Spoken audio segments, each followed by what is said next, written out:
28 अगस्त साल 2009 mark Saylor 120 kilometre फी घंटा की स्पीड से कार चला रहा था। ये कार इसने अभी अभी टोयोटा कंपनी के एक डीलर से किस्तों पर खरीदी थी। इसमें इसके साथ इसकी बीवी, इसकी बेटी और इसका बहनोई भी था। इसके बहनोई ने 911 पर कॉल की और इन्हें बताया कि मैं आपको कुछ बताना चाहता हूँ, मैं माफ़ी चाहता हूँ क्योंकि जो कुछ आप सुनने वाले हैं वो बहुत खौफनाक है। क्या आप रिपोर्ट कर रहे हैं? 911 emergency, what are you reporting? I'm sorry? दोस्तों, मार्क सैलर ब्रेक लगाने की कोशिश कर रहा था, लेकिन बिल्कुल इस न्यू 0 मीटर गाड़ी की स्पीड कम होने के बजाय बढ़ती ही चली जा रही थी। We're in trouble. There's no break. Okay. We're in freeway half mile. We're approaching the intersection. Okay. We're approaching the intersection. Hold on. Pray. Okay. Oh, shoot. Oh. Okay. Hello? Mark Saylor ने दूसरी गाड़ियों से बचने के लिए अपनी गाड़ी को खाई में फेंक दिया और ये चारों मौके पर ही मर गए। 911 पर की गई इस कॉल की रिकॉर्डिंग फिर वायरल हो गई और हर किसी ने और खासकर इनके फैमिली मेंबर्स ने टोयोटा कंपनी को ब्लेम किया।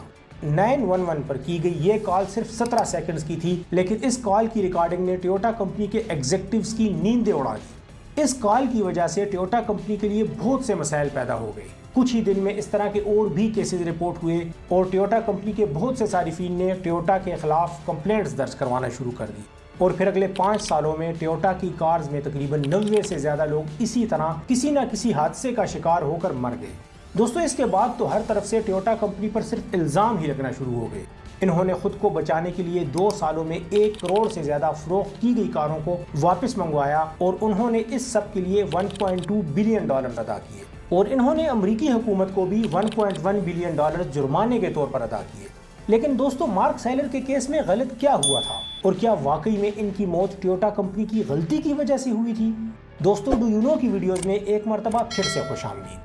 शुरू में तो टोयोटा कंपनी ने भी इस सब का इल्जाम फ्लोर मैट पर लगा दिया था और मार्क सैलर के हादसे के कुछ दिन के बाद ये बात तो सामने आ ही गई थी कि किस्तों पर ली गई वो कार जो ये इस वक्त चला रहा था उसका फ्लोर मैट भी लूज था, जिसकी वजह से अचानक ही गाड़ी की स्पीड बढ़ना शुरू हो गई और इसी वजह से टोयोटा ने 10 मिलियन गाड़ियों को वापस वर्कशॉप में मंगवाया क्योंकि वो इस अचानक बढ़ने वाली स्पीड की मिस्ट्री को कंट्रोल करना चाहते थे। लेकिन दोस्तों, टोयोटा कंपनी ऐसा नहीं कर सकी। वो फ्लोर मैट के जरिए इस मिस्ट्री को इसलिए सॉल्व नहीं कर सकी क्योंकि फ्लोर मैट तो इस पहेली की सिर्फ एक छोटी सी कड़ी थी। इसके बाद मैल्कोलम ग्लैडवेल, जो एक बहुत मशहूर जर्नलिस्ट है, इन्होंने मार्क सैलर के इस मिस्टीरियस एक्सीडेंट पर एक 38 मिनट का पूरा पॉडकास्ट रिकॉर्ड करवाया। इसने इस पॉडकास्ट में एक ऐसे नुक्ते पर बहस की जो वाकई में बहुत ज्यादा कंट्रोवर्शियल था। अगर आपकी कार की स्पीड मिस्टीरियसली बढ़ रही है तो आप कुछ भी ना करें, बस ब्रेक पर पैर रख दें, क्योंकि स्पीड जितनी भी ज्यादा क्यों ना हो, लेकिन ब्रेक्स हमेशा इंजन को हरा देती हैं। इसने ये चेक करने के लिए अपनी कार फुल स्पीड में चलाई और ये स्पीड बढ़ाता चला गया, लेकिन जब इसने ब्रेक पर पांव रखा तो इसकी गाड़ी स्लो होकर रुक गई। इसने दूसरी बार ये तजुर्बा एक स्पोर्ट्स कार के साथ किया और अब की बार भी ब्रेक लगाने पर गाड़ी रुक गई। ग्लैडवेल के एक्सपेरिमेंट से तो यही लग रहा था कि गाड़ी की स्पीड जितनी भी ज्यादा हो, लेकिन ब्रेक्स हमेशा इंजन को हरा देती हैं। तो फिर मार्क सैलर के केस में ऐसा क्या हुआ था कि उसकी गाड़ी रुक ही नहीं रही थी? दोस्तों, ग्लैडवेल के मुताबिक मार्क सैलर ने ब्रेक पर पैर ही नहीं रखा था। बस 1 मिनट दोस्तों, मेरी बात पहले पूरी होने दें। जब कोई भी शख्स अपनी जाती कार चलाता है तो वो अपनी इसी कार में मौजूद पैडल का आदी होता है और वो अपने पैरों के जरिए इन पैडल्स को ऑटो पर कंट्रोल करता है।